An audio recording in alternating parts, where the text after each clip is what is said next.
Hello guys, welcome back to our YouTube channel. तो देखिए, मैं आपका दोस्त अभय आज आप लोगों के साथ लेकर आए हैं वीडियो, जिसमें आज हम देखने वाले हैं जो भी दिल्ली यूनिवर्सिटी के स्टूडेंट हैं उन सभी के पास एक सब्जेक्ट हैगा ऑर्गेनाइजेशनल बिहेवियर का। तो मैं आज आप लोगों के साथ लेकर आए हैं वीडियो, जिसमें आज हम देखेंगे इसकी जो 5 यूनिट है, पांचों यूनिट को हम एक एक करके कवर करने वाले हैं।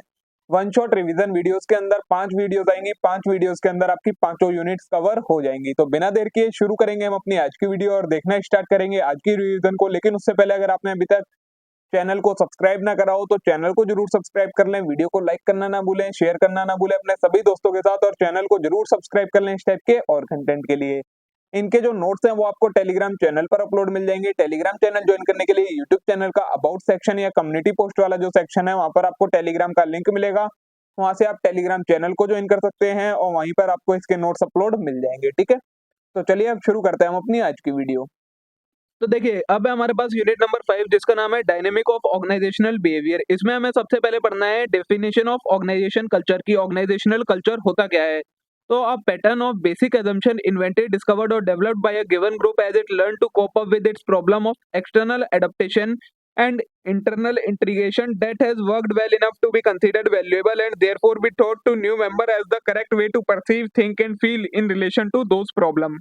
ऑर्गेनाइजेशनल कल्चर क्या होता है? ये एक तरीके का पैटर्न होता है जिसमें हम कुछ अजम्पशंस करते हैं, कुछ चीजें डिस्कवर करते हैं, डेवलप करते हैं एक ग्रुप ऑफ पीपल के लिए कि उन्हें कैसे चीजों को समझना है, परसीव करना है, उनके बारे में कैसे सोचना है, उनके बारे में क्या फील करना है और कैसे इन प्रॉब्लम्स को सॉल्व करना है। तो उस चीज को ऑर्गेनाइजेशनल कल्चर कहा जाता है। Culture is something which is created and decide in minds of people. Culture होता क्या है? कोई भी ऐसी चीज जो बनाई जाती है और लोगों के माइंड के अंदर होती है, वो चीज कहलाती है culture. Organization culture is marked by a number of characteristics. अब ऑर्गेनाइजेशनल कल्चर की कई सारी कैरेक्टरिस्टिक्स होती हैं। नंबर 1 है कि observed behaviour regularities.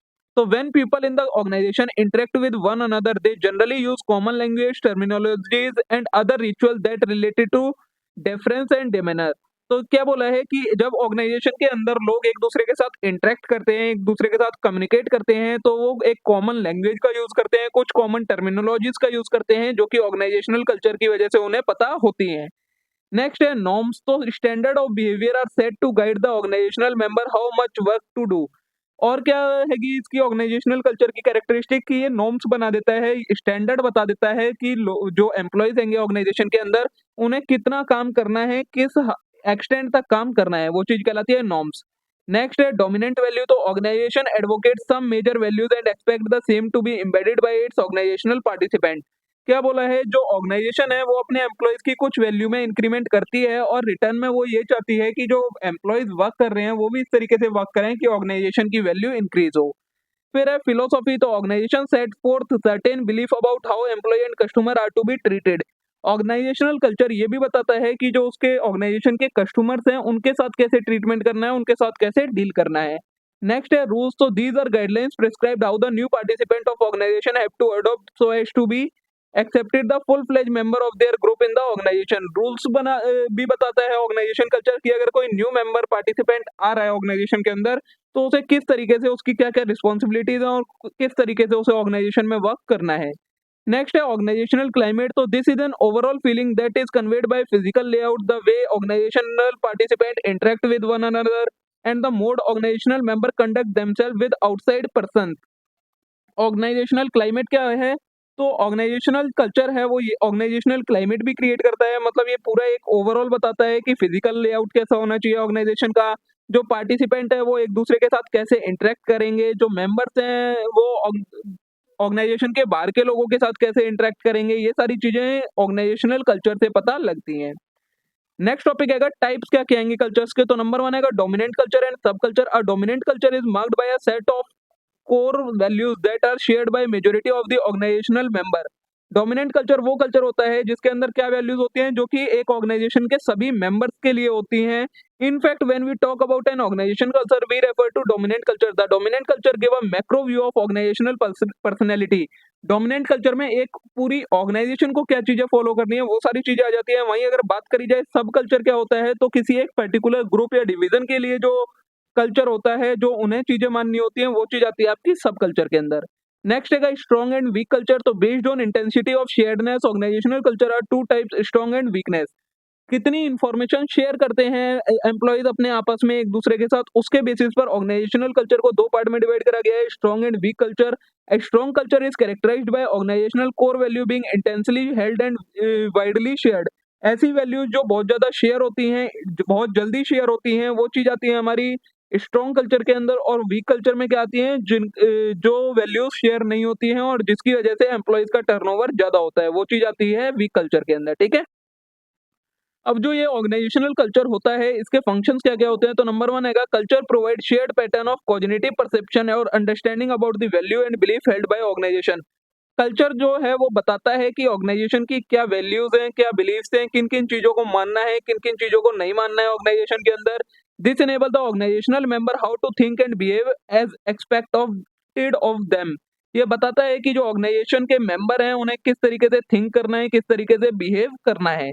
Next, it also provides shared pattern of feeling to the organizational member to make them know what they are expected to be value and feel। ये क्या बताता है, ये एक फीलिंग भी क्रिएट करता है जो मेंबर्स हैं उनके बीच में कि उनकी जो वैल्यू है और उनके जो बिलीफ्स हैं उनकी उनका ध्यान रखा जाएगा ऑर्गेनाइजेशन के अंदर, उन सभी चीजों को माना जाएगा। नेक्स्ट है, it provide a boundary that create distinction between one organization and other. ये एक तरीके से एक बाउंड्री भी क्रिएट कर देता है जिसकी वजह से एक ऑर्गेनाइजेशन दूसरी ऑर्गेनाइजेशन से डिफरेंस रहती है। Such boundary defining help identify member and non member of organization. और इस बाउंड्री से ही पता लगता है कि कौन हमारी ऑर्गेनाइजेशन का मेंबर है और कौन हमारी ऑर्गेनाइजेशन का मेंबर नहीं है। नेक्स्ट है, culture facilitate the generation of commitment to something larger than one's individual self interest. Culture क्या करता है, किसी के भी सेल्फ इंटरेस्ट से ज्यादा पूरे ऑर्गेनाइजेशन का क्या इंटरेस्ट है, क्या गोल है, उस चीज पर ज्यादा फोकस करता है। नेक्स्ट है, it enhance social stability by holding the organizational member together by providing them appropriate standard for which member should stand for. ये क्या करता है, सोशल स्टेबिलिटी बढ़ाता है, सभी मेंबरों को एक साथ रखता है ऑर्गेनाइजेशन के, एक ऐसा स्टैंडर्ड बताता है जिसके लिए सभी मेंबर्स को काम करना होता है। नेक्स्ट है, it serve as a control mechanism that guide and shape the attitude and behaviour of organizational member. ये क्या करता है, एक तरीके का एक मैकेनिज्म होता है जिसके थ्रू क्या होता है, जो ऑर्गेनाइजेशनल मेंबर होते हैं उनका एटीट्यूड, उनका बिहेवियर, ये सारी चीजें गाइड करी जाती हैं। नेक्स्ट है, culture finally ensure that everyone is pointed in same direction. Culture और क्या देखता है कि सभी जो ऑर्गेनाइजेशन के मेंबर हैं वो सभी एक ही डायरेक्शन में वर्क करें, ये भी ऑर्गेनाइजेशनल कल्चर की मदद से होता है। नेक्स्ट टॉपिक है स्ट्रेस क्या होता है, तो in general sense stress is pressure people feel in life due to their reaction to situation. ऐसी कोई भी प्रेशर जो कि लोग फील करते हैं जब उन किसी एक पर्टिकुलर सिचुएशन में, जब वो या तो सैड होते हैं या किसी तरीके से उनका मोरल लो होता है, तो जो भी वो प्रेशर फील करते हैं उस चीज को स्ट्रेस कहा जाता है। An adaptive response to external situation that result in physical, psychological and behavioural deviation from organizational participant. ये क्या होता है, एक तरीके का रिस्पॉन्स होता है किसके लिए, एक्सटर्नल सिचुएशन से, मतलब एक्सटर्नल एनवायरनमेंट में कोई सर्कमस्टांस होता है या इवेंट होता है जिसकी वजह से क्या हो, किसी पर्सन का जो फिजिकल, साइकोलॉजिकल और बिहेवियरल पैटर्न है वो चेंज हो जाए, तो वो चीज स्ट्रेस कहलाती है। Stress is the condition arising from interaction of people and their job and characterized by change within people that force them to deviate from normal functioning. Stress क्या है, एक तरीके की एक कंडीशन है जो कि कब अराइज होती है, जब लोग अपनी जॉब के साथ और लोगों के साथ इंटरेक्ट करते हैं और उससे क्या होता है, जो पीपल्स हैं उनमें चेंज आ जाता है उनकी नॉर्मल फंक्शनिंग से, मतलब वो जैसे नॉर्मल रहते हैं उसकी बजाय वो अलग ही तरीके का बिहेव करने लगते हैं, तो वो चीज स्ट्रेस की कंडीशन हो जाती है आपकी। ठीक है, स्ट्रेस के कॉजेज और सोर्सेज का क्या है, मतलब किन किन रीजन से स्ट्रेस होता है, तो नंबर 1 है एनवायरमेंटल कॉज। तो environmental factors do also have impact on employee stress. The environmental factor to which an employee respond mainly include things such as fast technology change, family demand and obligation, economic and financial condition, race, caste, class, ethics, identity and relocation and transfer। Environmental causes में क्या क्या आते हैं, environment के वो सभी factor जिनकी वजह से एक एम्प्लॉय को स्ट्रेस होता है। इसके अंदर क्या क्या चीजें आ जाती हैं आपकी, फास्ट टेक्नोलॉजी में चेंज होना, फैमिली की क्या डिमांड है, उनकी क्या क्या ऑब्लिगेशंस है, इकोनॉमिक और फाइनेंशियल कंडीशन एम्प्लॉयज की, वो किस रेस से बिलोंग करते हैं, किस कास्ट से बिलोंग करते हैं, किस क्लास से बिलोंग करते हैं, उनकी एथनिक आइडेंटिटी क्या है और उनका रिलोकेशन एंड ट्रांसफर, ये सारी चीजें एनवायरमेंटल कॉज में आती हैं। नेक्स्ट है ऑर्गेनाइजेशनल कॉज एंड स्ट्रेसर। तो stressor occur not only outside the organization but within it also. Organizational stressor में come in many forms such as organizational policy, procedure and structure. As we learn, most of organizational change are stressful। Organizational causes भी होते हैं stress के, वो क्या होते हैं, ऐसे फैक्टर जो कि एक ऑर्गेनाइजेशन के अंदर अराइज होते हैं जिसकी वजह से उसके जो मेंबर होते हैं उनके ऊपर स्ट्रेस आ जाता है। उस चीज को ऑर्गेनाइजेशनल कॉज या ऑर्गेनाइजेशनल फैक्टर कहा जाता है। इसके अंदर आपकी ऑर्गेनाइजेशन की क्या पॉलिसीज हैं, क्या प्रोसीजर है, क्या स्ट्रक्चर है, ये सारी चीजें उसके अंदर आती हैं। नेक्स्ट है ग्रुप कॉज और स्ट्रेसर। तो people are usually member of various formal and informal groups, the department, division और section to which one belong. Group cause क्या होता है, ऐसे फैक्टर जो कि एक ग्रुप के अंदर अराइज होते हैं, मतलब जिस ग्रुप का वो मेंबर हैगा उसी के अंदर वो फैक्टर्स अराइज होते हैं जिसकी वजह से स्ट्रेस बढ़ता है, तो वो आता है आपका ग्रुप कॉज के अंदर। नेक्स्ट है इंडिविजुअल कॉज। तो apart from stressor discuss so far environmental organization and group there are individual factor also that cause stress. अब इन सभी फैक्टर के अलावा एक इंडिविजुअल फैक्टर भी होता है, मतलब एक पर्सन की खुद की पर्सनल प्रॉब्लम जिसकी वजह से उसको स्ट्रेस अराइज होता है, तो वो आता है आपका इंडिविजुअल कॉज के अंदर।